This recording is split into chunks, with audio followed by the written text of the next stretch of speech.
Live then, so good evening viewers and welcome back to the Limit Racing. It's round 3 this week of our Division 1. As you can see, if those people out there are very educated on the pit lanes from the calendar, we are in Portimao this week and we do have 19 cars in at the moment taking their place on the grid for this full qualifying session. The championship leader Lives is not here this week, giving an opportunity to some of those behind to perhaps be walking away with the championship lead after this round. The likes of Drobel and Diamond, who are currently 3rd and 4th in the championship, just 5 and 10 points off Lives at the top respectively so far. I'm joined once again this evening by my usual co-commentator on Monday evenings now, TJM 1992. Good evening, TJ. And we've finally got some cars out on track then after a slight delay there. But are you looking forward to this race? Of course, Portimao, we're back here. The real life calendar isn't going there this season, but we've decided to throw it in as a curveball. So are you looking forward to seeing a race around here this evening? Yeah, good evening, Biddle. I am looking forward to seeing the race around here. This was I really enjoyed this track on the previous game. I think it's fast and free flowing, and there's a few spanners around here, especially the corner that Grounds has come up to now in the last game. That the traction was very loose as you go around there. A little bit of a corner where you go up and then come back down the hill pretty quickly. And with these cars this year being unpredictable as they are, I think we could be seeing a few spinners there if they haven't got the setup correct. Yeah, definitely. And I think the spots of rain actually on track. If we're with Tiddlewink at the moment, is just coming through the end of Sector 2. There is indeed rain. So that'll be why then we're seeing all the cars out on circuit at the moment. Darth Grey Fox has just joined the session late on to give us 20 cars now then. So we will have a full grid going forward. But TJ, with the rain coming, obviously as I said, drivers looking to get their times in pretty quickly here. And as Darth Grey Fox then joining the lobby a bit late, really put himself in trouble here to get through to Q2. I think he has, yeah. I think that this track on his low, perhaps maybe people haven't had much experience on it. I'm on board of Groundsy currently, who's just come through Sector 1, and the track is getting really greasy, and you can see him struggling to put the power down, and it's only getting heavier. So I think Darth Grey Fox is in a lot of trouble here.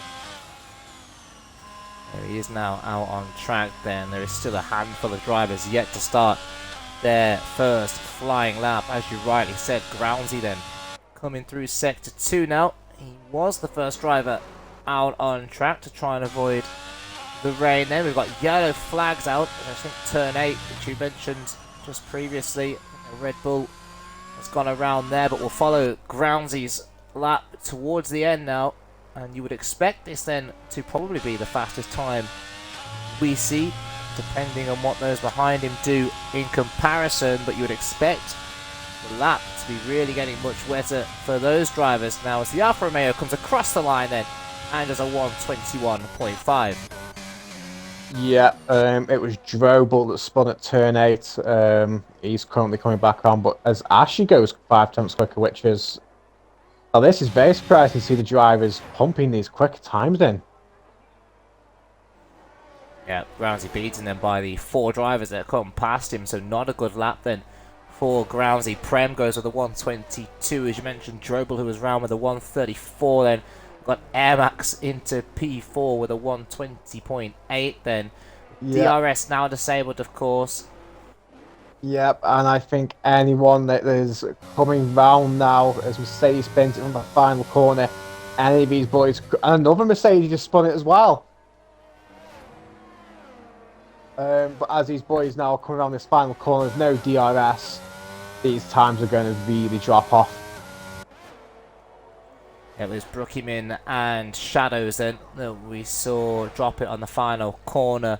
4 drivers yet to put a time on the board. Sniz, interestingly enough, into the pits. Brookie's round again at turn 1. So it looks like they're a bit too wet now for these soft tyres. And there's 4 drivers that haven't put a time in, then it really now might just be a shootout, TJ, from 14th down. Yeah, I think so. I've just been on board of Jock, who had Brad Mason spin in front of him at turn 8. I do think we might have our bottom 5 set already for how greasy this track is going. The drivers are really struggling these slick tyres now. Yeah, you've got about 3 seconds in between 1st and 14th now, as we've had a driver improve there. But we've got from then Shadows down in the 132s. You can see the surface of the track there, just how wet it is and how much the drivers are struggling. Jock is going to continue, and he puts a 124.3 on the board there. That might be enough considering the change to the intermediate tyres, so that might be a smart move by Jock there to finish the lap. I imagine he'll have to trundle around back into the pits now to come and get a set of intermediates on. Then Seneco actually set a 126, although it was invalid. Darth Grey Fox 2 on an invalid lap and into the box then. 12 minutes to go of this Q1 session, and I can't imagine we're going to see much more exciting action for the rest of it. No, not at all. I imagine... I'm not sure whether to risk it, but maybe anyone from Jock downwards, I imagine we'll see back out on the set of Inters, maybe. I think anyone from CTX upwards we'll just see sit in the pits and retire, to be honest. I can't see how their times get beaten unless this track magically dries up within the next 5 minutes. We've already got some drivers retiring in the pit lane, and Diamond Douchey and Groundsy, those drivers that don't think they'll improve then. And also Revengilla and Tiddlewick, and now Ashy joining those two as well then. So as you said, TJ, yeah, I imagine this bottom 5 now have got a bit of a task on their hands to try and get into the top 15. That time from Jock on the slick tyres really threw the spanner in the works, really. It was a great lap from him, really, on the slick tyres, as I said, so might have done enough to get through to Q2, which effectively then would give us, as we said, the bottom 5 now. And yeah, what's interesting, Buki Men's coming round to set his time. It's only a 130.8, so soft tyres definitely not doing the trick. I'm surprised he's wanted to come round to set the lap there, to be honest. yeah, it's that's not ideal. That won't get him through to the second part of qualifying, but not a bad time considering how wet the track is then. He's one of 2 drivers still out there, and he's now the only driver not facing in the right direction. But a nice 360 pirouette there to get back running again. And yeah, lots of drivers then choosing to retire now. This is a shame, really, in this early part of qualifying. I think it would have been a bit close to get through to Q2, but nonetheless, it looks like we have got the bottom 5 decided. As Seneco then calls it a day in P20. Yeah, I'm just on board of Snez, who's out currently. He's the first driver got in the enters, and even on his out lap, he's missing his braking points. He's sliding over the apex. I can't see as how he improves to 124.3, or even sets lap at 124.3. Sorry. Yep. Well, we may as well follow him around. We've got nobody else to watch. So we're going to get a nice wet tour here of Portimao with Sniz, who invalidates at the first time of asking. Yeah, that's not not great. ideal from Sniz there, but it is really tricky in terms of the conditions and whatnot. And we thought it was going to be hard for these drivers to improve. Well, they might look at trying to beat Shadows in P16 at the moment. They can start towards the front of the back 5. Shadows now retires in the pit. I think a 28, low 28 is doable in intermediate conditions. Yeah, I think so. as Well, we've got Darth Grey Fox who's about to start his flying lap on the Inters, approaching down to turn 1, so we'll see if he can keep it within track limits, hits the apex very nicely at turn 1, does keep it within track limits, turns 2 and then turns 3. Previous experience on the next corner, turn 4, gets a bit loose on the back end, but keeping it very nicely planted on the ground. I'm assuming he's left his ERS on his outlap because he's got very low ERS here. yeah, that's not going to help him. Definitely down the final straight and out of the corners as well. You do use slightly less, of course, in wet conditions, but that 20% won't get him far then as he negotiates turn 8 now then in the Aston Martin. His Aston Martin teammate Henkers through then in P8 with a 1:21.4. And it'd be interesting, TJ, to see if we are going to get now further wet qualifying sessions, because I don't know how many drivers would have anticipated this coming into the race. Yeah, I can't remember racing in the wet on the previous game on this track, so definitely caught me by surprise. And yeah, I doubt many drivers have done any wet practice to be honest at all. We know the drivers love to try and put dry practice in. And this track hasn't been out for very long as well, so as we see Darth Grey Fox, and he does beat the time of Shadows. Yep, not a bad effort then from Darth Grey Fox. We said 60 might be achievable for those drivers that haven't managed to get themselves through to Q2, and Darth Grey Fox then laying down the marker for this almost mini shootout then between these three cars. We've got Brad Mason, Johnny Vane, CTX, Jock in the top 15, still yet to retire. And then these three that we see out on track. Now then, you'd expect the one driver to definitely challenge Darth Grey Fox's time, Brookie Min then, who must be very disappointed, TJ, given his pace, to be out so early on in qualifying. Yeah, that spin obviously for the final corner caught him out. I'm not sure if it was Brookie that spun first or Shallows that spun first, but the first Mercedes definitely put the second Mercedes off, and yeah, the track just obviously got away too much with the wet conditions. And we know Brookie's got the race pace, so regardless where he starts, we know he'll try to cut his way through the pack, have a clean race, and get himself back up into the points positions and try to challenge for that podium if he can. Yeah, definitely then it's going to come across the line and now start then his flying lap on these intermediate tyres. He is now the only car out there as Darth Grey Fox peels into the pit lane. So we'll wait and see if Brookie Win can beat Darth Grey Fox's time. As Shadows in the Twitch chat then saying sandbags aren't off yet, more to come in the race. And yeah, I suppose really to go with that as well, what Shadows is saying there, we've not really seen anyone's true pace really, have we, in these conditions? Of course, it was the drivers that got across the line first that of course set the faster time. So Mag User currently top of the timing charts. I mean, there's a chance that he'll be there, you know, later on in qualifying, the likes of Revenge Zilla in P2 as well. Yeah, definitely. I expect them to be up there, but then you've got the likes of Drobel, for example, in P13. We know he's got plenty of pace. Junior Vane's got pace. Groundsy, Hankers.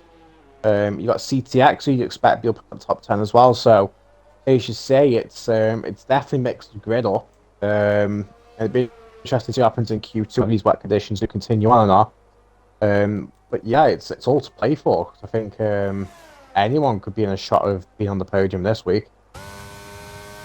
Definitely then, as Brookhyman crosses the line and does then beat Dark Grey Fox's time to take 16th then on the grid. It's just about a tenth and a half quicker than the Aston Martin for that P16, as we have got Sniz then out there now, who's going to try and beat that time. All eyes then on Sniz, the only driver really now that will put a lap on the board, as we have got then 20 viewers on the Twitch at the moment. Good evening to all of you. Thank you for joining us and watching along as always, live, as you hear me and TJ talk absolute dribble over some people driving cars. It's a surprise to have the number so high, of course. I couldn't possibly guess what popular video game franchise released today, but it's nice that people are still taking their time out. Whether you've got it on in the background or not, who knows?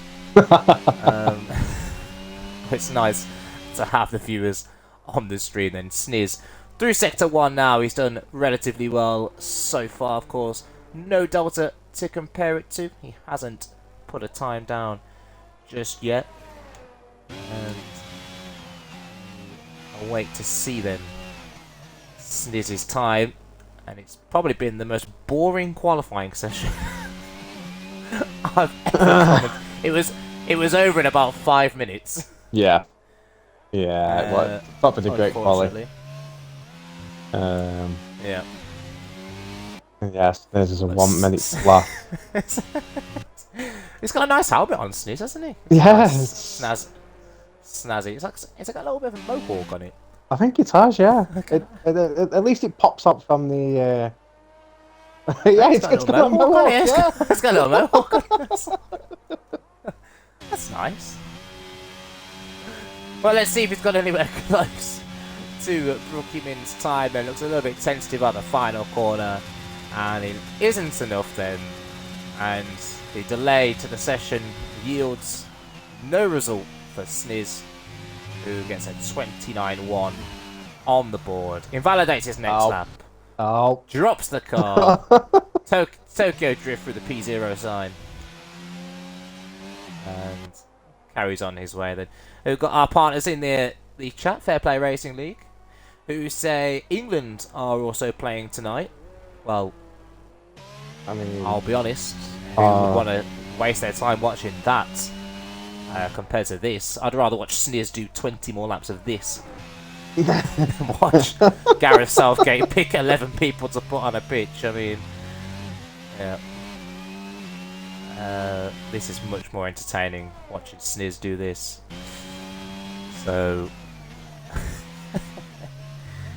yeah. Anyway, TJ. Yep. Hopefully then. Hopefully it's dry for Q2. I hope so. Let's hopefully we just get a bit of entertainment. Yeah, I hope so. Obviously, Brad Mason's well entertained by what's going on because he still hasn't retired. So he must be loving watching Sniz go around. Yeah. Big Brad Mason, who was out on the lash the other evening, sent us plenty of fantastic selfies in the Discord. Yep. I hope he's recovered and sober for this race. And he's doing well at the moment. P6 then in Q1. A Sniz then is going to be wheeled back into the AlphaTauri garage and hopefully then retire us from this very unentertaining first qualifying session. And there we go. Wow. We made it. Yep. We got to the end. We were both unmotivated for commentary before that session. And after it. Yep. I can't say we're feeling much more motivated, but there you go. There's the times for Q1, the classification there. Mag user fastest time on the board. Revenge are closely behind, but of course, as we said, there's drivers coming through first to take their laps. Tiddlewink P3, Airmax P4, Ashy P5, Brad Mason in P6, and Diamond Henkers Groundsy take 7, 8, and 9, and it's Prem in P10. The 5 drivers we lose then in Q1. Brookie Min, Darth Grey Fox, Shadows, Sniz, and Seneco then all out in the first part of qualifying. And unless we see any penalties in Q2, we will not see them start any higher than the places from 16th to 20th then. Yeah, it's a little bit wet on track. It is a bit wet.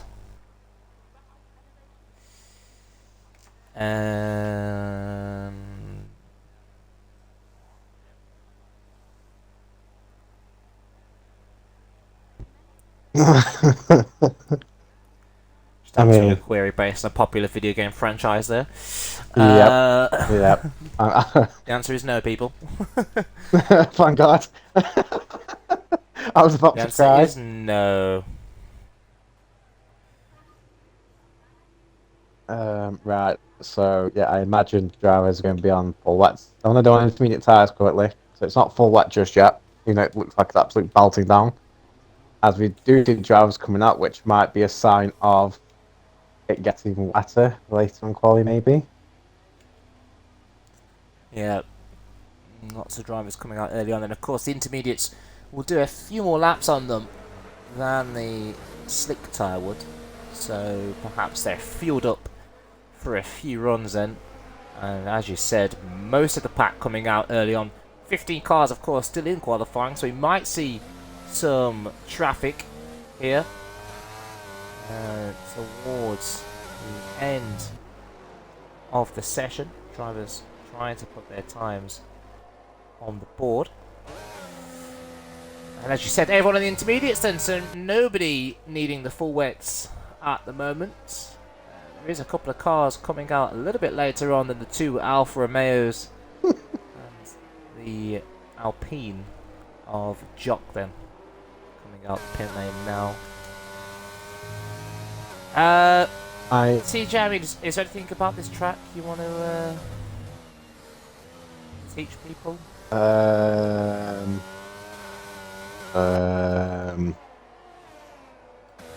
No.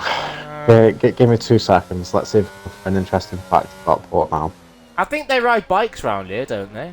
I think. Do they now? MotoGP ride around here? They might do. I don't know. I have no idea. F1 will probably never race it again. Which is a shame. Portugal doesn't have the money. That is an absolute shame. Tragedy. Host F1 race as Liberty Media take us to the States and Three the times. oil-rich countries, of course. Yeah, 3 times. Who wouldn't want to race on a Saturday? Why not? I guess. As is Air Max then, taking us around. The first driver on a hot lap in Q2 then. And yeah, was you? I don't think you was here when we come up with the nickname of Air Max. No, I wasn't. It was last week, I think, when you had your late call, when you was unable to jump into the commentary box. So I was basically commentating along with the with Brookie, who suggested to call AIM RX Air Max. I respect that. No idea why, but that's what we go with now. And he's just taking a big chunk then out of turn 10 there, down the hill. Has to make sure he doesn't lose the back end here. And hasn't looked particularly clean, as Johnny Vane then has retired from the session on the climb up the hill out of turn 8. We'll see if TJ can work out what's quite happened there, as we're still on board then with Air Max's lap, as he's going to come across the line for Ferrari and give everyone the benchmark to reach. It's a 129.4. Henkers smashes that straight away with a 128.3. It's Diamond then with a 128.3. Mag User with a 129.1. Both Hasses then into the 129s. So not particularly quick there from those drivers. They might need to get round again, as Drobel then goes P3 of the times, coming in thick and fast now then, as Tiddlewink also in the 129s then. Yeah, Mike Hughes has definitely got more time. I mean, when he started his lap, he was very close to the back of Diamond and had to back off at some point, I noticed. A quick note from Junior Vane, he must have lost traction as he was coming down the hill after turn 8 and dropped it in the gravel trap into the wall on the right-hand side. Not ideal for Johnny Vane and his teammate as well. Looks like he had problems on his first flying lap, so McLaren at the moment struggling to put decent times on the board. It's Prem, CTX and Jordan then, who are yet to put a time on the screen on the left-hand side as Drobel then. Looks like he suffered the same fate as John Uvain. If we ride with the McLaren here, we might just see then what's causing the drivers some issues here. And it is just the wall there, yeah, on the inside. Yeah, the exact same place where Junior Vane dropped it. Drobel then, who was probably looking to try and come away with the championship lead after this event, will start no higher than 10th now after crashing into the wall then. Yep, 5 minutes into Q2. As we've had Revenge, they will go top of the ball for 127.9, which is fantastic from the AlphaTauri driver. First driver then into the 127s. How close can CTX now get to that time? Oh, as he just drags the car wide off the final corner. It would have been a really good lap as well, a 28.4. Even better, I think, as he let off very slightly after that invalidation. So CTX will need to go once again, and he's invalidated the next lap as well, crucially, having drifted wide on the final corner. Jordan then, who's yet to put a time on the board as well, doing exactly the same as CTX, and will now have to go around the entire lap and come and start another flying lap as he invalidated the next one as well then. So big struggles then from those two drivers on the final corner. Is that a sign the track's getting slightly wetter, TJ? Yeah, I think so. I was on board with Jordan then, and he was coming on the corner, and he was just so scared to put the throttle down. And when he did put the throttle down, the back end just squirmed out on him. And yeah, I think the track is getting wetter, and that final corner is becoming a bit of an issue.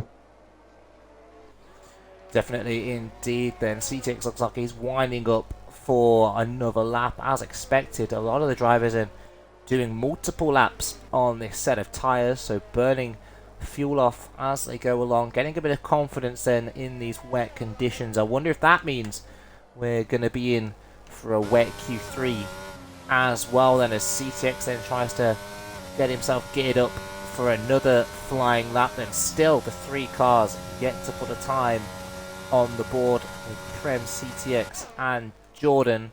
CTX on a lap now then, TJ, take us around as he comes through turn 1. Yeah, well, he took Apex turn 1 fine there, hit Apex turn 2. I don't know about you, but he's lagging around a bit for me here. As he's just taken turn 4 very nicely there, a little bit slow on the throttle. But there's a purple sector want to be his personal best. Coming down to turns 5, 6, 7.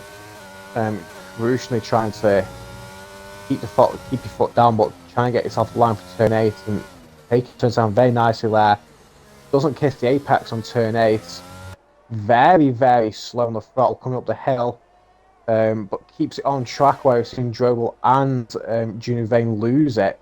Then you got to slow the car down for turns 9 and 10. Once again, we're seeing a purple sector do for himself personal best because he hasn't set yet. Coming through the final sector now. These next set of corners can be tricky, but it looks like he's doing a very good job of just slightly tapping the throttle. Foot down to the floor now as his fuel light does come on. This is the bit where they just can't keep the car on track, but he does a fantastic job there. Doesn't take the corners as he's supposed to. And sets a 28.3, which is fantastic from the McLaren driver. Yeah, good time there from CTX to put that McLaren into 5th place then.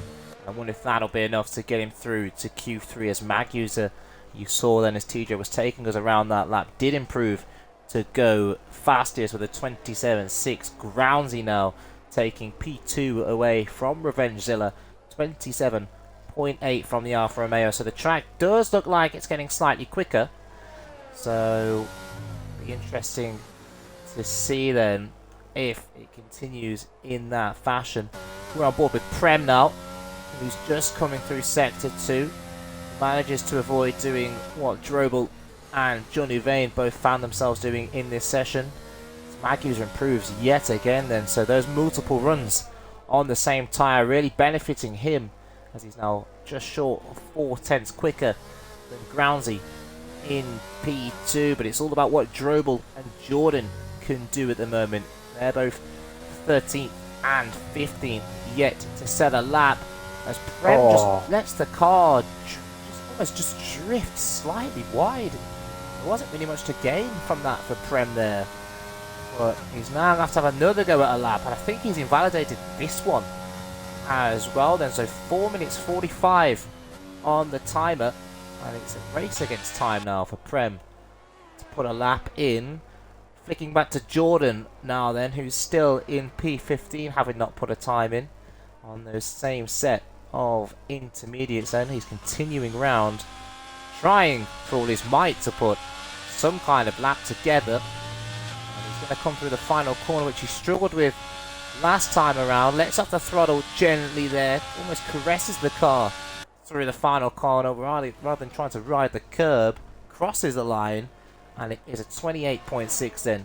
It's 8th place for now, just enough to get into the top 10, as Max can only go P9.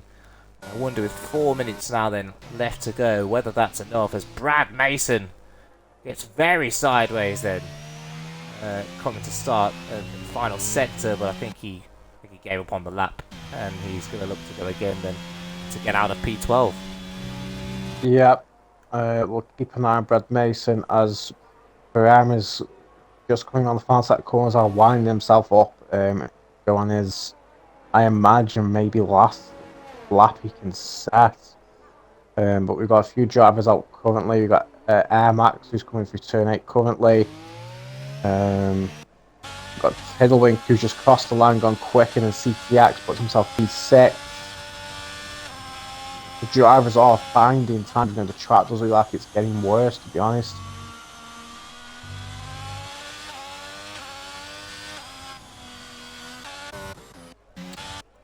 I've got a yellow flag out in sector 2 then. It was for Ashy getting out the way of Brad Mason, as Diamond Douche then becomes the first car to think he's done enough to get through to Q3 then. Jock for Alpine needs to get out pretty soon. He wants to get another time in before the end of the session. He is now exiting the pit lane. It's all about what Brad Mason can do now. Then P12 at the moment in the Red Bull. We know this is definitely a driver with pace in this division. But has he got the pace in the wet conditions? It's not looking like it at the moment. As he comes around the final corner, it seems to be a mega final sector, I think. If he does want to improve, and trying to push to make it a mega final sector, he is round and backwards then. And I wonder if he's going to choose to carry on round. He does. But will he get round again for another? Oh no, he's into the pits. Even though it looked like he was on the pit straight. So the Red Bull does choose to pit. This game's fantastic. Somehow teleported into the pit lane. As Jordan then trying to improve on his lap, not going particularly quick either. Air Max has invalidated on his lap. Prem at the moment just starts another flying lap then. So Ashy, P14 at the moment. This is a surprise really, TJ. This is a driver that's found some pace in Division 1 of TCR this season. 14th on the timing charts at the moment. You'd expect him to get through to Q3. Do you think he's going to find the lap here, or do you think he seems to be struggling in the session? I think he seems to be struggling. I think his setup is more suited to a dry setup, and hopefully it will go dry. But he's early on the brakes there as he comes at the end of sector 2. He is almost 4 temps up though, which sets him up very nicely to maybe make the top 10 if he can hook up sector 3. Coming through the long left-hander now, all about trying to keep the car, keeps it very nice, you're off track limits there, but keep it very steady for this last bit of track, in which he does, and sets a 128.6 and just about squeezed himself to Q3 at the moment. Knocks Air Max out. Air Max in the pit lane, so he will take another further part in qualifying. Then Brad Mason 2 in the pits for Red Bull, so he will start no higher than 13th either. So the two drivers at the moment then that can knock Ashley out are Jock and Prem. Both of them would need to go faster now. Drobel's time of a 28.7 does fall below the top 9, so it's not a red herring anymore. That Red Bull will drop into the bottom 5 should Jock or Prem beat that time. We see then Jock very careful on his traction, then out the penultimate corner. Now the fast right-hander, of course. That Alpine drifting far to the left, though, has to get off the throttle to avoid invalidating the lap. Crosses the line, and there you have it. It is enough for P10 then. And all eyes switch to the Williams of Prem, who really hasn't put a time in at all in the session. Yeah. He's 4/10 up now, though. Yeah, he's struggling through turn 8, but keeping it very nice, I should say, 4/10. So very tentative on his throttle notes and going in and out of the corners. Doesn't want to put the power down at all, as he can't really get the car turn, but keeps it just about on track limits. Coming around this final corner where I've seen drivers run a little bit wide and loses the back end. Very lucky not to DNF there. Very lucky not to DNF, and in style then tries to reverse into the pit lane. It hasn't quite worked out for him, but he will cross the line then and retire from the session. So unfortunate there for Prem. It looked like it was going to be 50-50 whether he made it through anyway, but in the end it wasn't enough to get through then to Q3. And we now know then the 5 drivers that we will lose from the second part of qualifying. There they are. It's showing Ashi as not being in Q3. That's interesting. I think he retired. No, he didn't. I think that's a glitch in the game.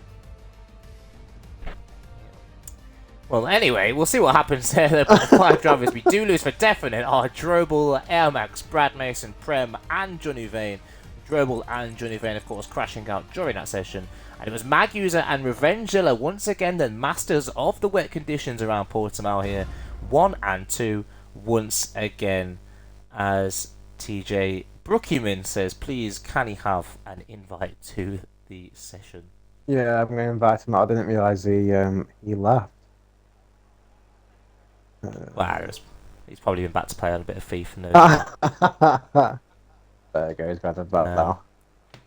As it looks like it might be a dry Q3, but it does also look like, unfortunately, Ashi isn't going to take part in Q3. Yeah, that's harsh. That is very harsh. I can only apologise, Ashley. Which I don't know, yeah, because there's no. Ashley did make the top 10. Yeah, he did for definite. I'm pretty sure that has never retired on its in lap. It does look like he's not going to be able to take part then. There's not really an awful lot we could do to rectify this.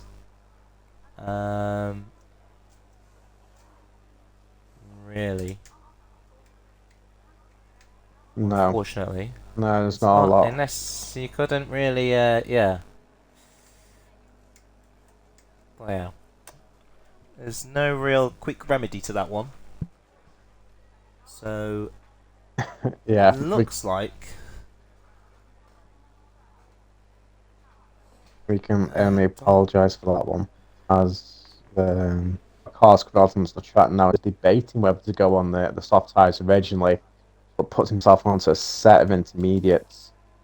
A couple of drivers looking at the soft tyres here, but I do think the track still might be a little bit too wet for softs. Maybe with a bit of running towards the end of Q3, they'll see him all perhaps do one shot essentially on the soft tyre. Yeah, we have got then, yeah, as you said, a situation where it is just a little bit too wet out on track then.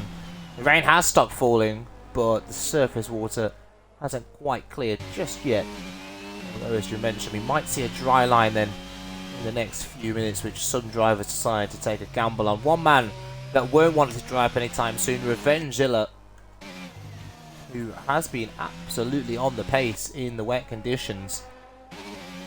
And AlphaTauri then looking good for a front row start if it doesn't turn to dry.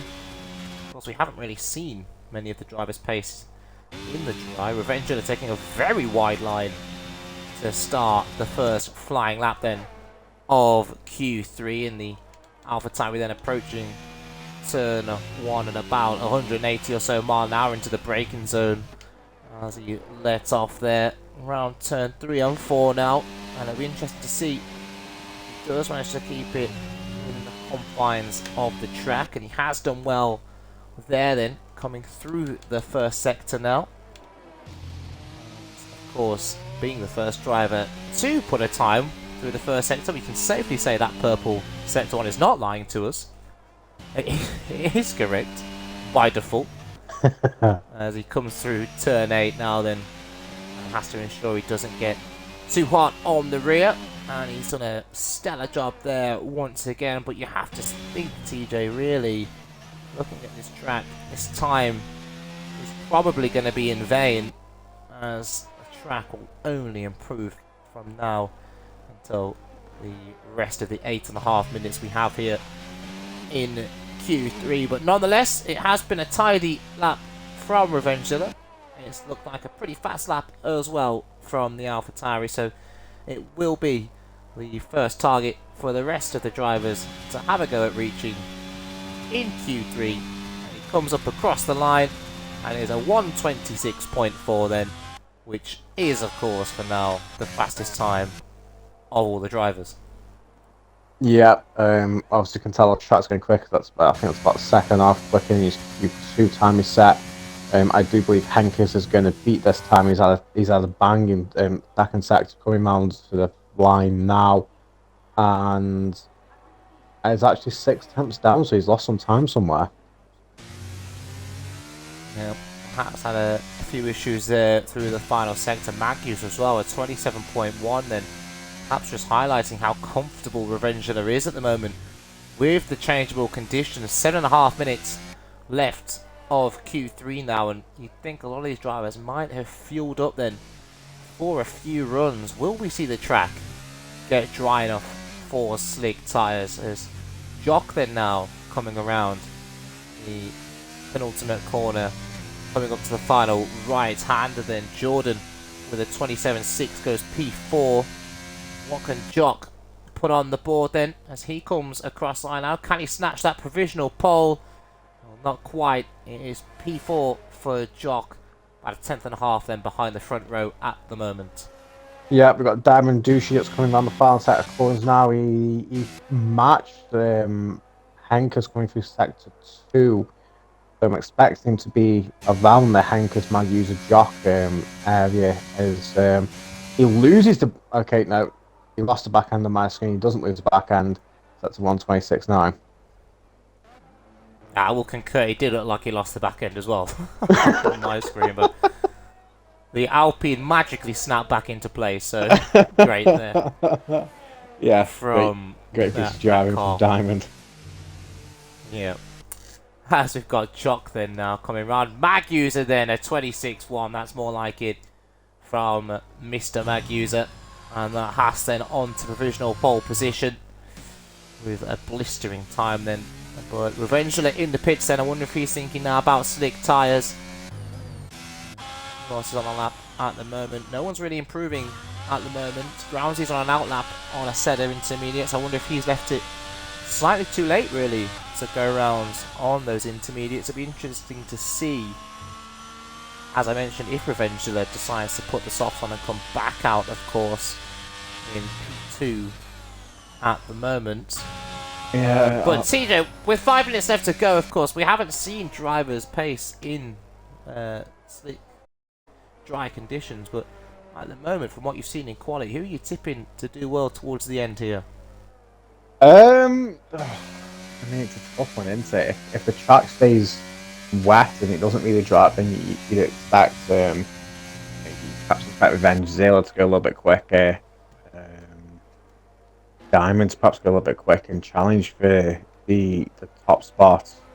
But if it does begin to dry up, then I think he got the likes of, you can't really count up Tiddlewink, Groundsy, Anchors, Jock.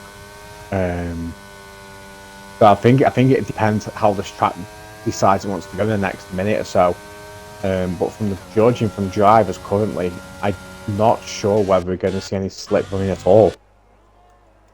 Well, Hankers has just gone P3 then on a 26.6 then to line up with Diamond at the minute on row 2. You know, Groundsy has got a bit of pace behind him as well, so we'll see if he can improve on this intermediate run. As you said, just over 4 minutes left of this session now, and if you were going to do a run on the soft tyres, you'd have to come out the pits within the next minute or so, really, if you didn't want to push the tyres too hard on your outlap. But both Alfa Romeos then looking to come through and set a time. Jordan crosses the line slightly quicker than his previous effort, but not enough to move out of P6. What can his teammate Groundsy do here then, coming around the final corner? Now it has looked like a tidy lap from Groundsy as he crosses the line, and it was a very quick lap. Wow. From Groundsy then. Provisional pole for Groundsy, who looks like at the moment he has timed it to perfection. A 25.7 from him, leaving it late to go out in the session, and for now has snatched provisional pole then from Maguser, and Diamond Douchey as well improving to go P2 just behind Groundsy. So the track must be improving pretty quickly. As we've got our slick runner Tiddlewink out. He is the only driver to come out on a set of softs. So Aaron will be keeping an eye to see what the Williams driver can do on them soft tyres. As I don't think anyone now, other than people in the pits, has got a chance to put a set of softs on and come back out. Well, Tiddlewink looks like he is struggling through 6 or 2. He's having to take it very, very carefully. I think it is just a little bit too wet for those slick tyres. I don't think he's going to get the lap time he needs from those. Jordan then dives into the pit lane as well. Be interesting to see what he does, as Maguser then is coasting round on a lap on those intermediates then. So we'll look to do a fast lap now and try and get back that pole position from Groundsy then, as it looks like with 2 minutes left on the clock. We've still got 3 cars in the pits then. Yep, as Tiddlewink is now starting his flying lap. I'm assuming everyone in the pits is conceding they want to improve, but all eyes are on Tiddlewink now as he comes to navigate turn 1, misses the apex, and I think that's his lap over pretty much there. He looked like he missed the apex, the car just won't stop. Yeah, as he comes up to turn 2 now, turn 3, sorry, and turn 4, and the car just doesn't want to stop. And yeah, I think Tiddlewink has tried to gamble it, and I don't think he's made the right choice. Yeah, he might feel like he had nothing to lose, having been so far down on the times and not put a lap in, but it hasn't quite worked out for him, as you said, as he's getting out of the way of a lot of cars now. But one driver that looks like he has got the bit between his teeth at the moment then, Maguser, who's 1.2 seconds up on his previous fastest lap through the second sector. He could be into the 124s here, Maguser. Kindly put that Haas then back onto provisional pole. He's got an Alfa Romeo ahead of him. I don't think it's going to cause him any bother as he flies in through the final corner. Has to lift off before invalidation, but Groundsy with a 23.7, but there goes Maguser with a 24.5. And it is provisional pole then for Maguser, but can anyone else beat it? Diamond Douchey is going quicker, but not quick enough, I don't think. And it stays P3 for now then. Revengezilla did manage to make the line as he now starts then his last flying lap. Henker's 2.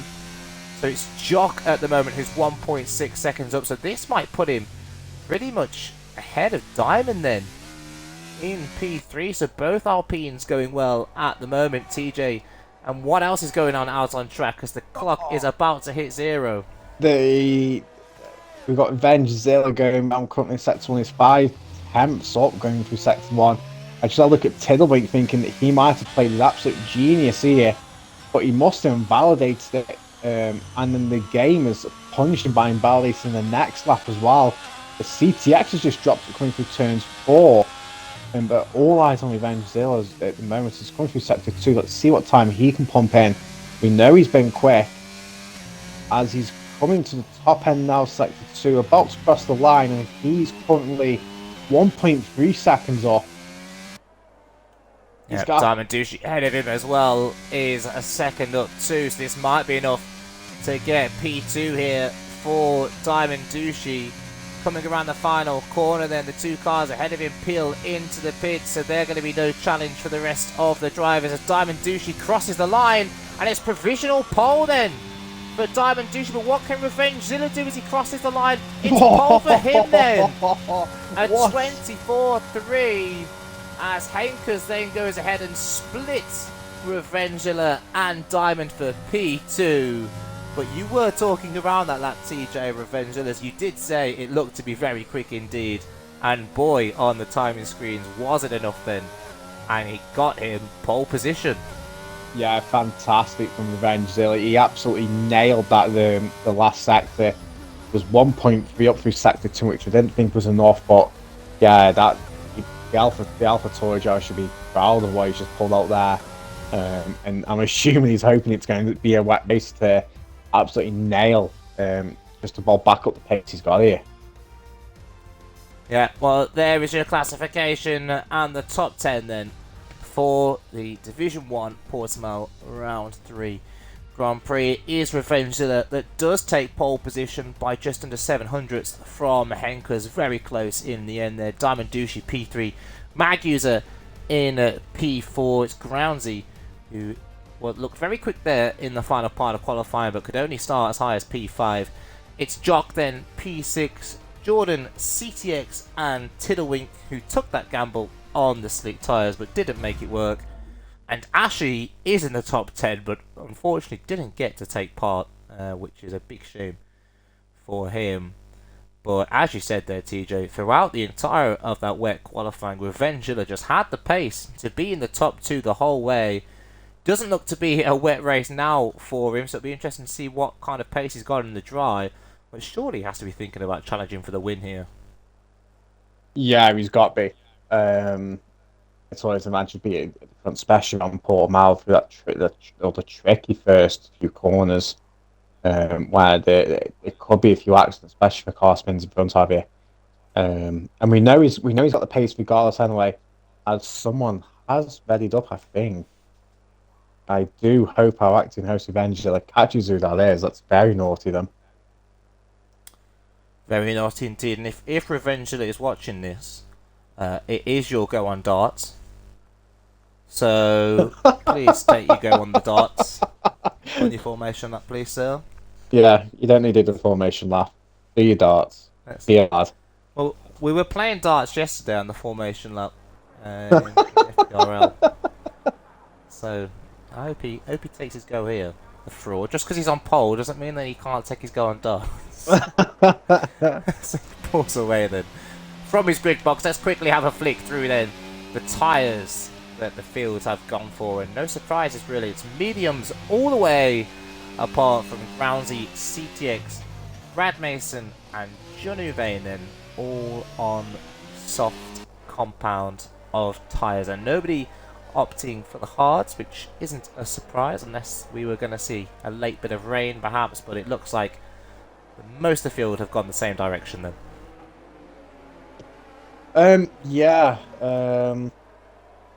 I think starting on the softs is a bit of a gamble, to be honest. I mean, I must admit, I don't know how far you'll go in this game.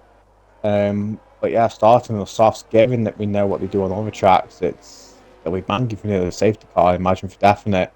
The medium tyre would have thought was definitely the best strategy to start on. So it'll be interesting to see how that plays out for Groundsy, CTX, Brad Mason and Junior Vane.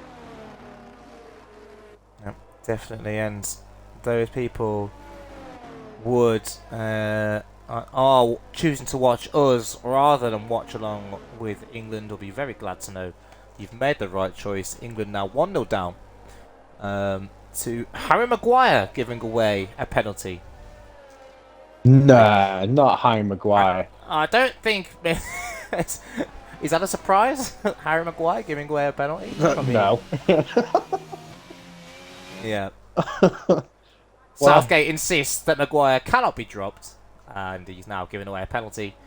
So Germany are now 1-0 up, and for everybody, just to Fantastic. As Revenge Zilla has got to the line really early here.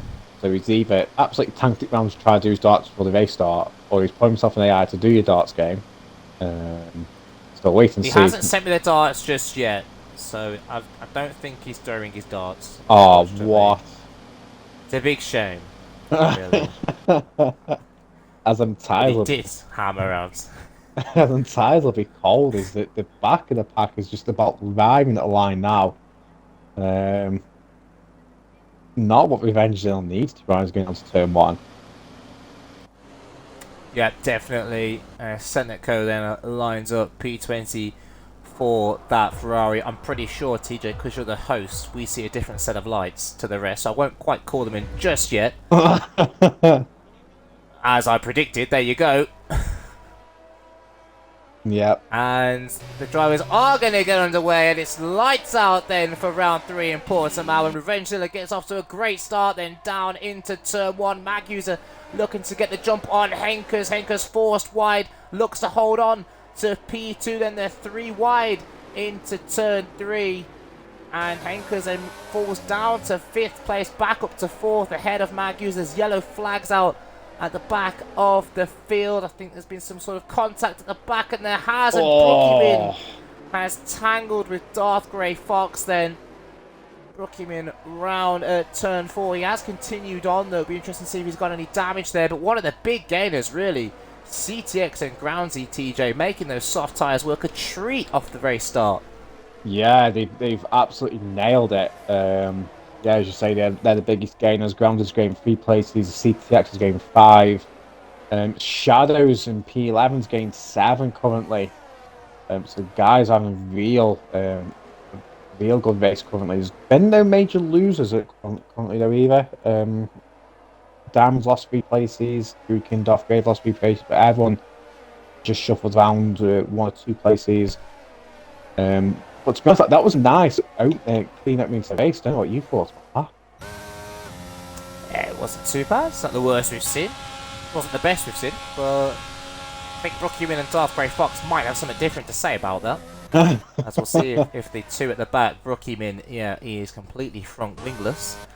And Darth Grey Fox looks like he might have got away with no damage. But he's into the box, so he might have to change that front wing. I'm not quite sure what just happened, but CTX was off track. Brad Mason's had contact with someone and spun it and dropped down to P17. That's 2 of the soft runners now down in the bottom 4. Junior Vane, I think, hasn't had the greatest start even on them soft tyres. Bit of a disaster for these guys currently who need to be cutting through the pack as quick as they can, really. I think CTX had another moment as well. Yeah, he's got no front wing currently. Struggling to keep the car on a straight line here as well. A big shame for CTX, and he was one of the biggest gainers off the start of the race then, but unfortunately, as you mentioned, then now down in 18th after having a couple of moments in that McLaren front wingless as well. So we'll have to come into the pits for repairs. And Groundsy now in hot pursuit of Revenge Zilla, who still leads this race at the moment. Then Groundsy snatching back that fastest lap for now then, and looking to make the most of those soft tyres against the AlphaTauri on the mediums at the moment.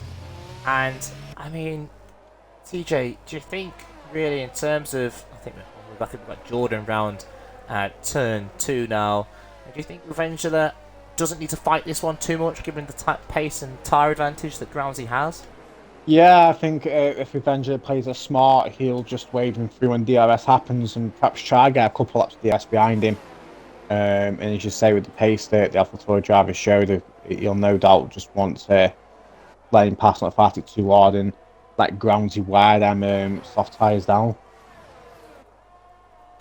Yeah, definitely then half a second back from Revengula at the moment. Then he will get DRS on this occasion, of course, onto lap 3 of 33 now then, of round 3 in Portimao then. So all the threes at the moment as Revengula will lead us on to lap 4 then. The Alpines running well at the moment, 5th and 6th for Diamond Duchy and Jock. It might not have been the dream start for Diamond Duchy, but he's still very much in contention as we have Revengula then trying to break the toe of the Alfa Romeo behind him, but will he have enough drag to make a move up the inside of turn 1? Not quite then, as I think there's been an incident further back, TJ, with Shadows. Yeah, Shadows dropped it coming from the final corner again, where we saw him drop it in Q1. Very lucky not to collect any drive on the way through. Very smartly tried to 360, then pull the car back off track. Um, Very nice from the Alfa Mercedes driver there, but unfortunately, he's dropped down to P17. Yeah, it's a shame for both Mercedes so far then, 17th and 18th. Brookhyman filling in for Object Fungus tonight. It was AMS Drive that filled in last week for Object Fungus, so very quick drivers getting into that seat at Mercedes this season. But Brookhyman currently having the same fate that AMS Drive did last week, and not having a very good race, unfortunately. But can he come back from P18? He might need the assistance of a safety car, as Brad Mason, I think, is round again. The hill at turn 8 has got going again. Hasn't brought out a safety car, but this fight between the top 4 now then, TJ, they're all within DRS of one another, and it looks like this fight is going to be with us for a few laps yet. Yeah, it does. I think Revenge there's got some fantastic straight line speed. Grounds, you can't really touch him in the DRS zones. And this definitely, since Alpha not Grounds, is plan for this race. He'll be wanting to try and get past the AlphaTauri and try and put some daylight between him and the rest of the pack, but just can't touch him in this DRS zone currently. Yeah, definitely then. So these top 4 all battling each other. One driver we haven't really spoken about too much in this event so far, Drobel, who's currently P7 and got Tiddlewink throwing it up his inside. And they avoid contact very carefully there. Tiddlewink slightly late on the brakes, but looking to make an opportunistic move there. Didn't get it done, and Drobel carries on in 7th place. We know he has pace, Drobel, and he's currently P3 in the championship, and positions 1 and 2 aren't here this evening, so it was a great chance for Drobel to optimise his points this evening, but he's got the pace, TJ, to be tagging on to the top 6 here, or do you think he's kind of dogged down in P7 at the moment in this battle with Tiddlewink? I think he's dogged down on P7 currently. I think the little dives that Tiddlewink's done has had to make Drobel back out and lose some time to Jock and P6. I think the battle is happening currently is definitely since helping out. I think I saw Tiddlewink go a bit wide coming off the final corner there. Perhaps lost the back end, but continues with DRS, and yeah, Drobel beginning to pull away from him, close that gap back down again. I think we got Jordan that's the wrong way for the final corner as well, I think. Yeah, we have Jordan's coming into the pits. Will we see him retire? Is he? I don't know. Yeah, and some issues then in his Alfa Romeo, then into the pit lane now as Groundsy rides their curb and gets very sideways and off the corner, and he's not doing what he needs to do here. He needed to clear Revengula pretty quickly in order to make those soft tyres work at the start of this race, but looks like now he's, if anything, he's losing time to Revengula out in front, and Henker's now all over the rear of that Alfa Romeo, and looking more likely that he's going to be passed rather than doing any overtaking himself. Yeah, I think the soft 6 laps in, it's when they normally start dropping off another track, so I think he has got to the cliff on these soft tyres, and he'll be just keeping up because of the DRS he's got to Revengula. Yeah, you do feel it's only a matter of time before you get Hankers and Magyus a fly past the Alfa Romeo.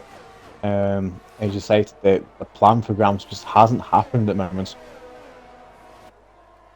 Yep, definitely then. And Groundsy then now falling back, as I said, into the clutches of P2 and P3. Diamond Douchey now getting involved in this fight as well. Top 5 now separated by just over a couple of seconds, as Magyus are looking to make a move on. Henkers now at the inside of the Aston Martin, who will try and hold it around the outside, get better traction off the corner exit. He'll be on the inside for 7 here, and does cede the place in the end to Magyuser. So great fighting between these two, who have been known to have a rivalry before in league racing, and Magyuser this time getting the better of the pair of them then, as I think Tiddlewink is the latest driver to fall victim to turn 8 then. Yeah, I think there's been a bit of a knock-on effect. I think Ash had an issue, then Prem had an issue, and yeah, I think then Tiddlewink followed him straight afterwards. Whether the drivers got put off by the driver in front that spun, but yeah, there was a bit of a knock-on effect to the 3 drivers there, who all seemed to have got away without damage. Yeah, luckily for them, no damage at the moment. The field pretty spread out at the moment, apart from the top 5. The McLaren of Junu Vane has now had a moment on the final corner. Big shame for him. He was running in the points, but now he's down in P13. The soft tyre runners really are all struggling here, as Groundsy again has Magyuser now sniffing all over the rear diffuser, and does keep P2 for now. Yeah, crucially, Revenge Zilla is just tipping that 1 second delta he needs to break the DRS to Groundsy. Revenge Zilla's got a lot more ERS compared to Groundsy, and you do feel that if Groundsy does lose DRS this lap, Magyuser will make the overtake. Yep, Magyuser just biding his time here. We saw in Q1 and Q2 really the times traded between Magyuser and Revengilla for the fastest driver in the wet conditions. It looks like that pace has transpired then to the dry conditions, and Revengilla still leading the way then, and leading the cars on to lap 9, just over a quarter of the way through this race now then. And when do you think, TJ, we'll see those soft tyres coming? It can't be too much longer, surely. No, I imagine next couple of laps we'll see the soft runners in, and then I imagine they'll put a set of hards on to go to the end. I can't see how they get mediums go. Will the mediums go? 3 laps maybe. I think you'll be pushing it as Juvain that initial final corner, but coming back, Magyuser's got the overtake on Groundsy going into turn 5. Yep, Groundsy's lost the place. Magyuser outbraked him, got the better tyres, and got the move on. However, that has broke the DRS to Revenge Zilla at the moment. Yeah, I know all too well about Groundsy's pace around Portimao, unfortunately. So I know he has got pace to come later on in that race, this race I should say, when he gets rid of those soft tyres, so don't count him out just yet. But now Magyuser can set about getting that gap down to Revengilla. That's probably the worst thing that Revengilla could have wanted to happen there, is Magyuser be passed by Groundsy, but he is now released then and can chase, as Groundsy's already then out of the DRS of Magyuser. And I'm just wondering if we're going to see Henkers breeze past now. Well, we are, because Groundsy then into the box, and let's see what tyres he puts on then. TJ, what do you think he's going to have to do here in terms of strategy? I think he's got to put a set of hards on to guarantee he'll get to the end. Well, I'm not sure whether the mediums will go another 23, 24 laps, but we'll wait and see what he's about to put on, and it is a set of hard tyres as expected. Set of hard tyres, and he'll try and, as you said, carry those through to the end, but they might be a little bit shoddy by the end of this race without any kind of safety cars. The strategy was 2 sets of softs and hards then, but he'll try and extend the stint then till the end of the race. Magyuser's got that gap down then to half a second now between him and Revengilla, so it is looking like at this phase of the race The Haas does have slightly more pace in it than the AlphaTauri out in front, and it'll be interesting to see how quickly he can get past us. Tiddlewink and Brad Mason having a ding-dong then for P15 at the moment, and Brad Mason holding his own against Tiddlewink then. And good fighting between the two of them. Brad Mason just not having his luck today though, out of the points at the moment. And all of you budding England fans out there, what did I say earlier? What did I say? I said you are better off watching us than watching Harry Maguire make a fool of himself. Well, he's done it again! And he's been the reason that Germany are now 2-0 up. Oh, So please, fantastic. do not watch that sorry excuse of a defender embarrass himself anymore. And please stick around and watch this very entertaining fight for a win here in TTL. We're not going to do very well at the World Cup, are we, here, TJ? No, we're not. I mean, Yeah. I don't think it's worth watching the World Cup, lads. We'll just stream every day England play and come watch us race instead of watching that joke of a team make a fool themselves on the big stage. Yeah. Well, you know, if you just don't start Maguire, you might do all right, actually, to be honest. I mean, that is a anyone good at point, this yeah. stage, any centre half that's English would do a better job than Harry Maguire at the moment. Yeah, that is As we've true. got, as we've got a yellow flag out then in sector 1, I think it's Brookie Bin then. That's had another slight incident, and he's back underway and going again, but back in 16th then. As we still have a fight on our hands. The top three now separated by less than a second. Maggie's all over the rear of Revengilla now. And Revengilla can really feel the heat here from Maggie's, that's doing a great job of defending at the moment. What do you think about the undercut here, TJ? At what point does Magusa think, do you know what, the undercut really is the only way I'm going to realistically get past Revengilla here? Because it's not the easiest track to overtake on. So do you think it could be powerful here?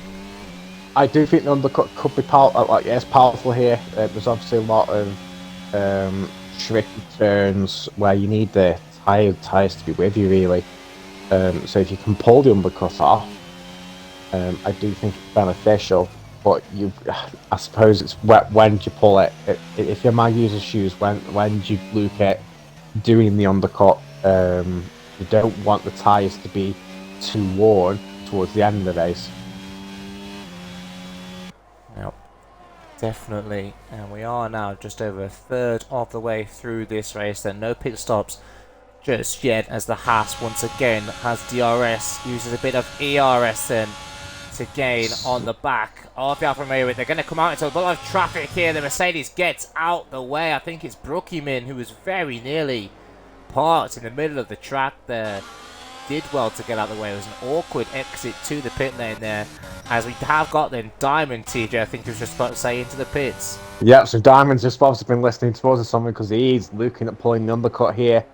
And will this do a domino effect to some of these leaders from his teammate or Prem or even Henkers, for example? Will any of these now consider coming in to put a set of tyres on to react to what Diamond's done? Yep. That is the situation then. Oh, Diamond find himself in some free areas. Got 1 3.5 second gap to Sneers, but Groundsy then, who pitted earlier on, he's now in a fight with him over P10. That's not what the drivers need to do, while this front three then are all yet to pit. Do you think Magusa does the opposite to what Revengilla does here, or do you think he just follows him into the pit lane? I think if Zilla picks Magusa's got to follow him. At that point, the undercut won't work. I don't think you'd get the overcut to work either. So yeah, I think Magusa's got to follow him. It looks like he's going to try to make a move down to turn 1. Sticks his nose in, the drives go side by side. Going to carry through to turns 2 and 3. Magusa looks like he's ahead ever so slightly. Magusa does take the lead, but will eventually get DRS down to turn 5. Revengilla has got DRS, so Magusa's going to get the move done. regains the lead of the race, going down to turn 5. Drivers still side by side. They're going to fight this out all the way through to turn 6, 7, and 8. Magu's have definitely got the better exit there. Revengilla has to concede the place. Now, fantastic racing, really, and Henker's now loitering in the background, ready to feed on any scraps that these two can offer him, as he looks then to try and make the most of these two going very close, wheel to wheel. Then Diamond and Groundsy. Then Diamond has dropped 1.3 seconds back off the Alfa Romeo then, so Groundsy with some pace as anticipated on those hard tyres, and these guys out in front must be worried about his pace now in terms of when they choose to come into the pits then. As you saw, Magusa then held the lead from Revengilla. Does the Alpha Tauri come into the pits? No, he doesn't, but the Aston Martin does. But Revengilla then breezes back past Magusa with the DRS and a bit of the battery usage as well. And these two are giving us some fantastic racing here then on lap 15. Yeah, fantastic from Revengilla. Got a fantastic edge at the final corners and breezed past him. But these two do not need to fight now. With Henkers jumping into the pits to put a set of meat the hards on, these two have got to react to that, I think. And they don't need to fight each other to lose time. However, they have got an Aston Martin in front of them coming through turns 8, and hopefully it doesn't impede them too much. I am just trying to get... I've got a camera angle here. As the Aston Martin does spin, I think that's Darth Grey Fox that has spun coming off turn 8. Didn't impede the leaders, luckily. But this is fantastic to Revenge or Magusa. But I do think they both of them need to react to what Hankers did previous lap.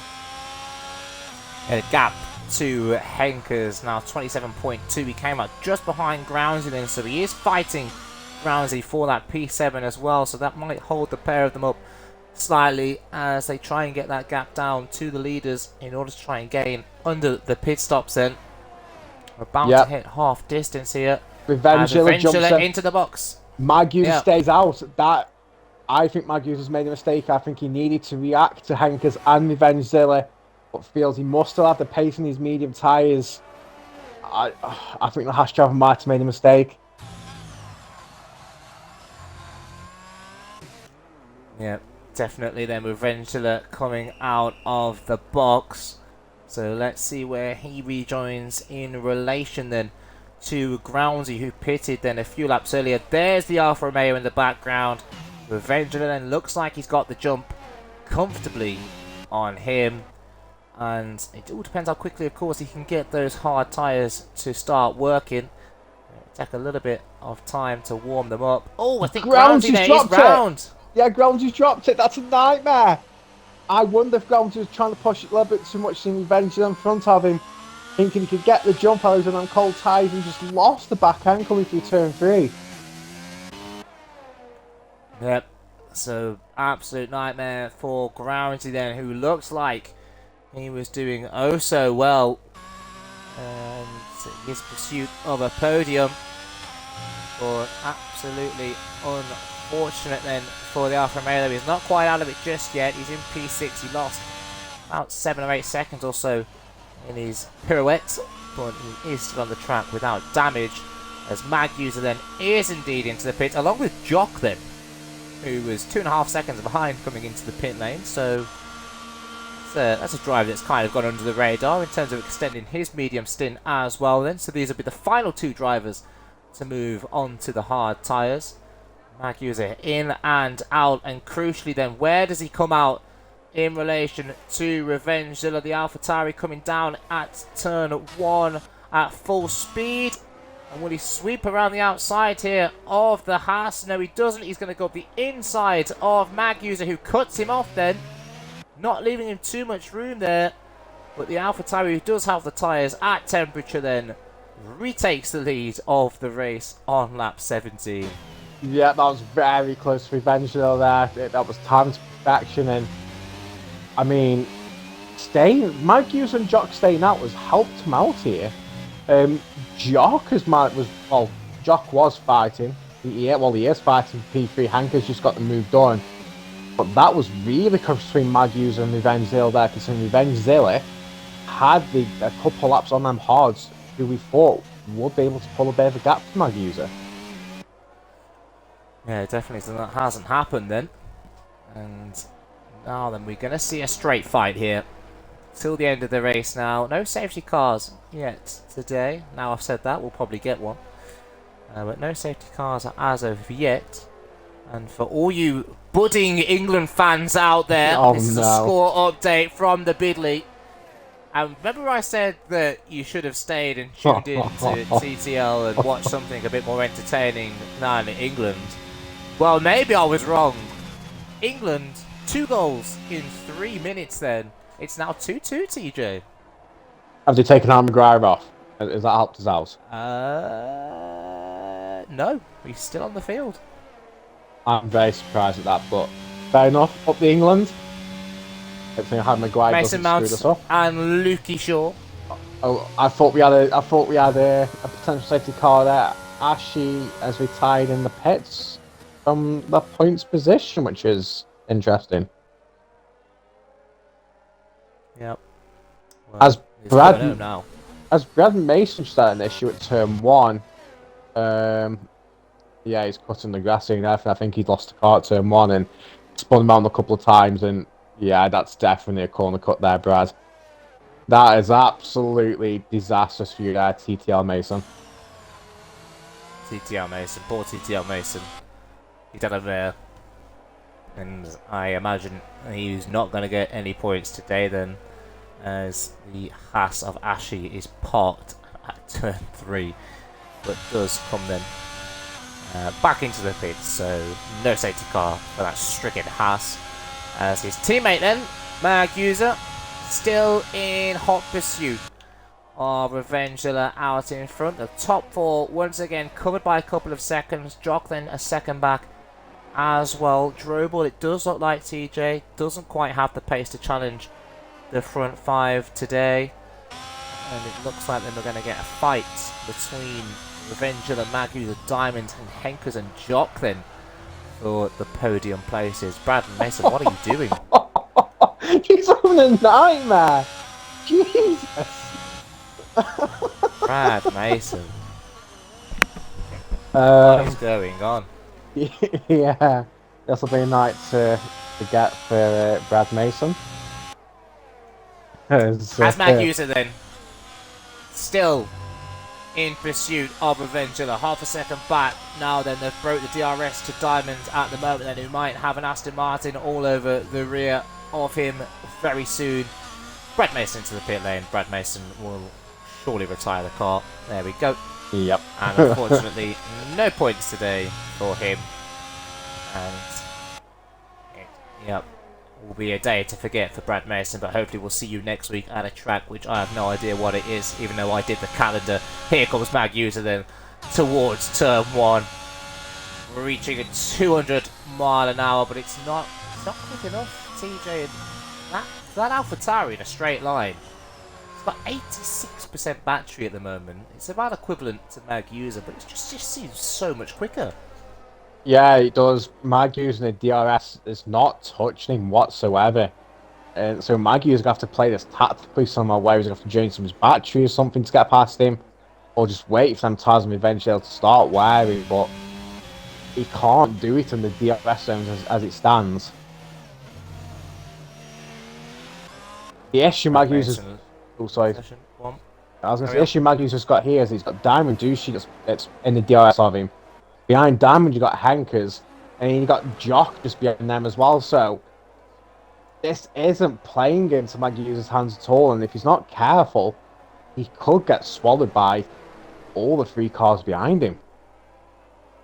Yeah, this is by far the closest fight we've had this season for a race win. It's, well, a lot more entertaining than the Q1. You can say that again. And it has been a thrilling race, really a 5-way fight for the lead, which is not really that often in league racing, or that common I should say. It usually is 2 or 3-way affair, but 5 drivers genuinely here in with a chance of the win. And it's still Revengula that leads the quintet on lap 21. And it just doesn't look like at the minute it's going to be passed, although Mag User with a little bit of better traction this time around. But I said, TJ, it was a tricky track to overtake on, and if he's going to get the job done, of course, barring the obvious DRS zone into turn 1? Where else can he look to get the move done?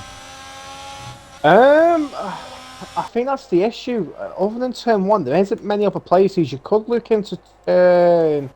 Apologies, 2, 3, 4. You could look into turn 5 with the DRS zone there. But other than that, it's hard to really get an overtake done because it's all with sweeping corners, or you've got to put yourself offline and risk going off track to get the move done. Yeah, so it's very limited here, but these three at the front are all hanging off each other's gearboxes. Diamond's really getting into the action here. The only disadvantage Diamond's got is he hasn't got the ERS levels that the two guys have got in front of him. Yeah, definitely, and that will play into their hands later on when they need to defend. Magu's then still looking on the back of Avengilla, but neither driver wanting to use their batteries, and this is going to be a long fought fight. Still got a third of this race to go, believe it or not, and still the top 5 separated them by less than about 3 seconds, so it really is close. But TJ, we must cut away again. It's another Bidley score update. Oh. And remember I said earlier, TJ, yeah, that the viewers should tune in to TTL tonight rather than watching England embarrass themselves. Yeah, because against Germany. Harry Maguire can see his Harry 2 goals, Maguire's. Yeah. Well, they've only gone and done it, TJ. The 3 Lions are 3-2 up. Harry Kane scoring a penalty. Would you believe it?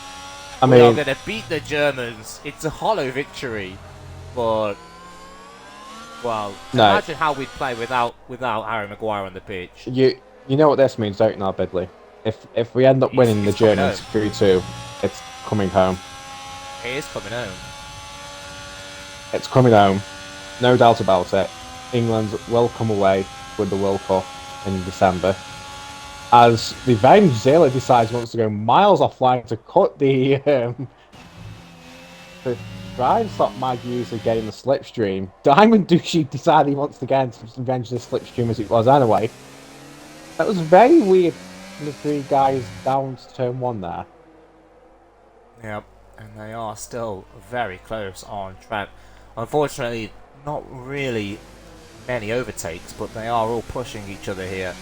And one slip up from any of these drivers really could rule them out of the chance of a podium here. And of course, TJ, we have to talk about the penalties then.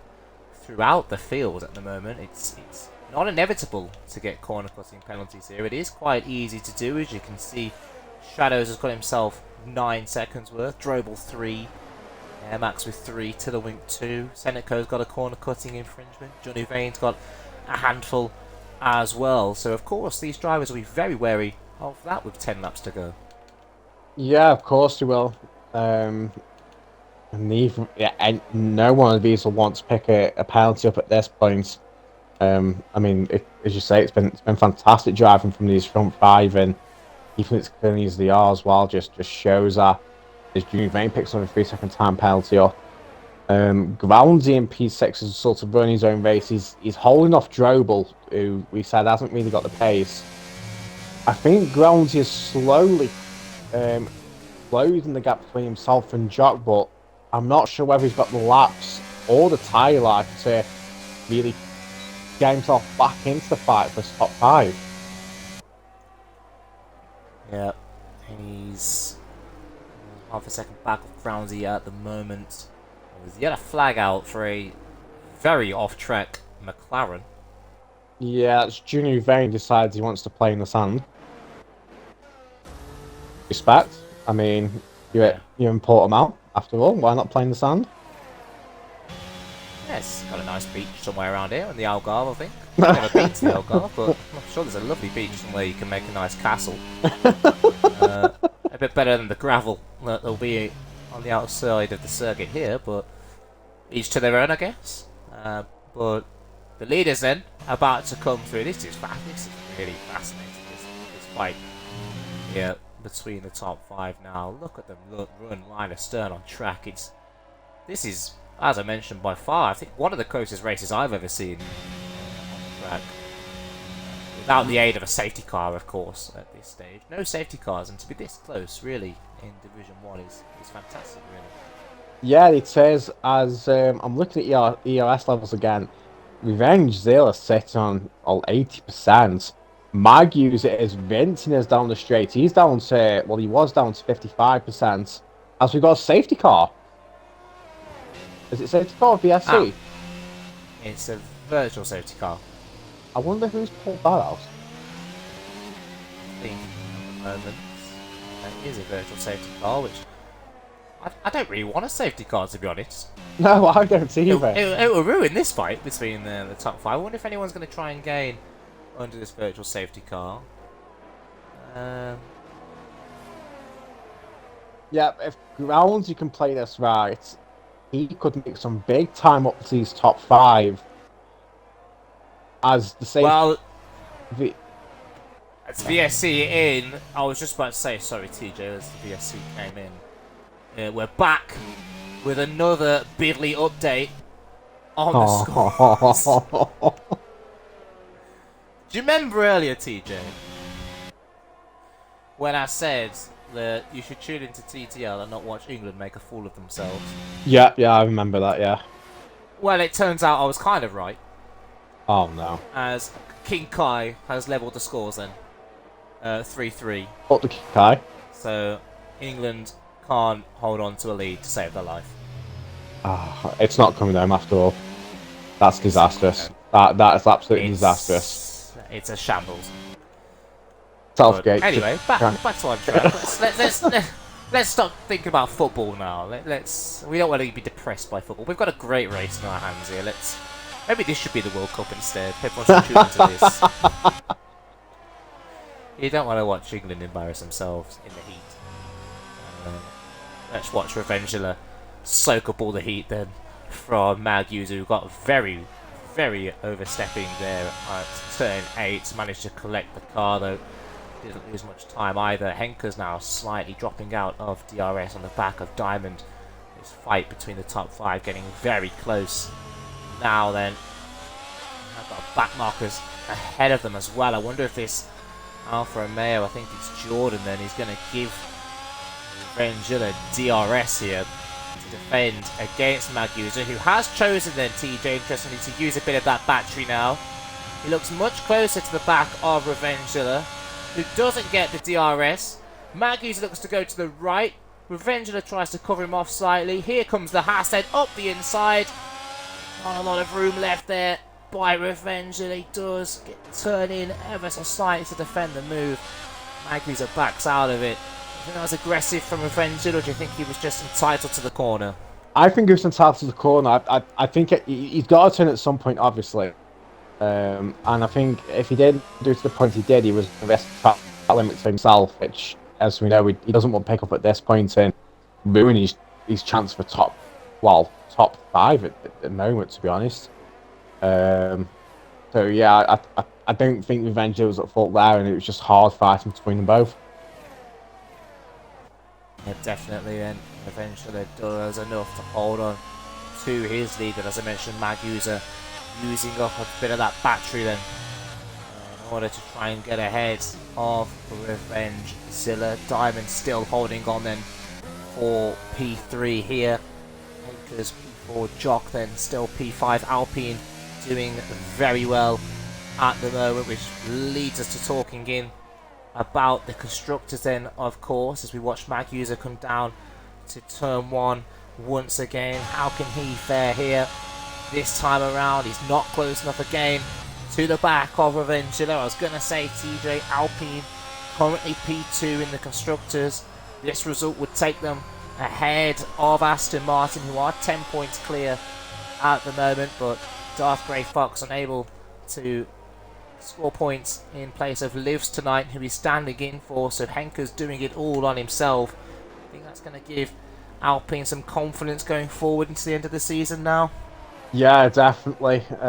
Both drivers have had a fantastic race here at the moment. Yeah, give them some great confidence boost. We see Diamond is all over the back of the top 3, Jocks all over the back of Henker's currently as well. One thing I did notice while you were talking about the Alpine and where they'll go in the constructors if it stays like this, Mag User is really trying to push, and he almost lost it coming through turn 4. I think he's going to be impatient behind Revengezilla here.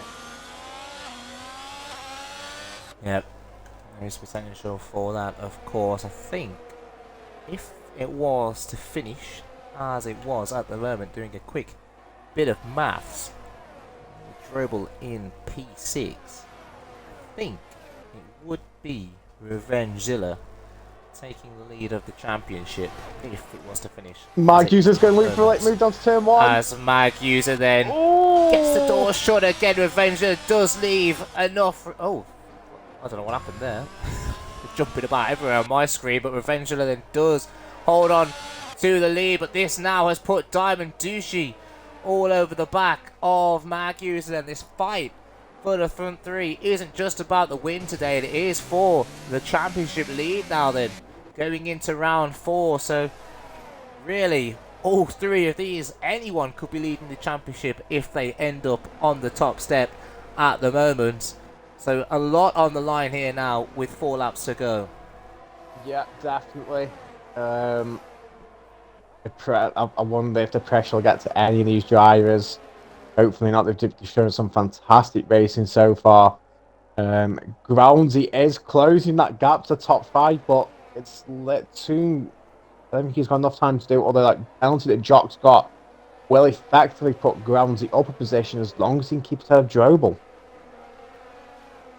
And Drobel 7 with a penalty at the moment, so don't know where that would put. I think it's only 3 seconds, so he won't fall any further back than 7th. Yellow flag out once again for Johnny Vane, I believe it is. Brookhyman into the pits and retiring. And he's done well to get to lap 30. I think he was hoping for a safety car. Didn't quite come for him today. The driving standards this race have been top tier, really. You'd have to say we've not had many instances at all, as Diamond Douchey then is on the rear of Mag User now, who looks like he is getting impatient and struggling now in the wake of the AlphaTauri. Diamond's tyres seem like they're giving a bit more purchase at the moment, despite being 4 laps older.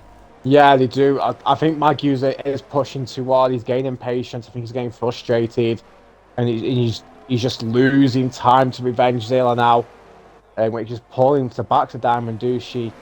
I think Mag User just needs half a lap just to regain his calmness again. But if he continues what he's doing, he's going to drop off the DRS of Revengezilla and risk himself losing P2. Yeah, definitely. And Revengezilla then looking calm at the moment for his first TTR win. He has had pace so far this season, which is why he finds himself high up in the Drivers' Championship. Johnny Vane finally calling it a day. But another driver, I think, that was hopeful for a safety car that didn't come in the end.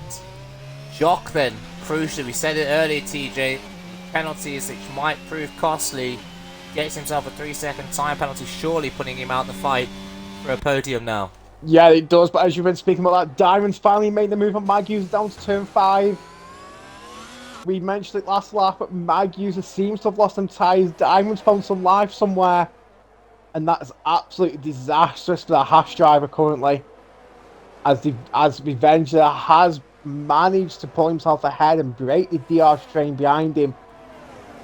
I think this is smooth sailing for Revengezilla going forward, and it's all about who finishes on the next 2 steps.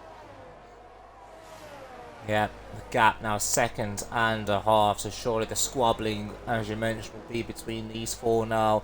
Revengezilla looks like he has done enough then, with just over 2 laps to go till the end of this race. Mag User with slightly more battery here than the Alpine ahead of him, which might aid him in getting ahead down the pit straight.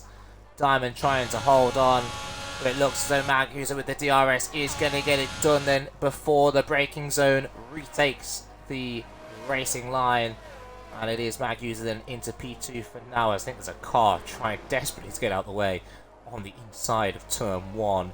but the fight is still very much going on here, with both Alpines looking to get ahead of the car ahead of them. Yeah. Diamond with a bit more traction off the corner again. Canny looks to go the inside on Magus. It's a late move by Diamond. Well, I think he was half committed there, but he had no choice really with where he broke to try and throw it up the inside of Magus. And looking to go the inside of turn 8 here.